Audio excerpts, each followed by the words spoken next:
Today we talk about how can you disable your rank notifications on your Brainly app. We'll go to figure out the solution on how you can do that on your Brainly app. So all you have to do, so you just go down here, click here on profile down here.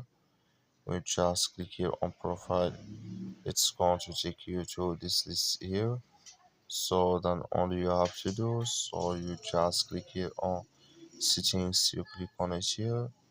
So when you just click on it here in settings, it's going to show for you list like this here.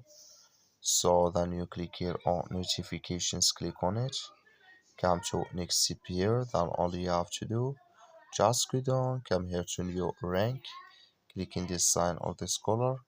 Like you see color, it's gone. That's mean your rank notifications enable with disable with us now. That's all you have to do. Thank you for watching. Don't forget to support us by like and subscribe.